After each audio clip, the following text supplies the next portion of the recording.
مسابقات دوستانه بزکشی میان تیم‌های A و B یما پترول در میدان بزکشی شهر مزار شریف برگزار شد و با نتیجه 6-5 به نفع گروه A به پایان رسید. مسئولان هدف از راه اندازی این مسابقات دوستانه را تشویق چاپاندازان تیم بزکشی یما پترول عنوان می کنند. به گفته آنان این تیم به دلیل مشکلات موجود در سال جاری نتوانست در لیگ بزکشی اشتراک کند. به همین دلیل برای حمایت و تشویق ورزشکاران این رقابت‌های دوستانه را برگزار کرده اند. آنان تاکید می‌کنند که راه اندازی چنین مسابقات می‌تواند نقش مهم در رشد و تداوم ورزش بزکشی و زنده نگه داشتن فرهنگ عنعنوی آن داشته باشد.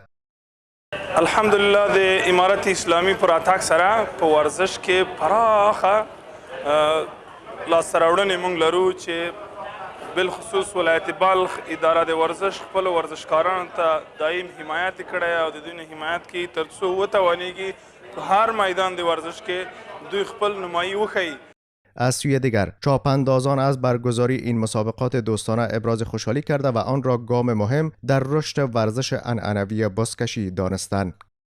سطح بازی در مزار خیلی نام خدا خوب از جوانان رشد کرده. نام خدا در هفته در عموم ولایت بلخ در هفته 5 روز بزکشی است.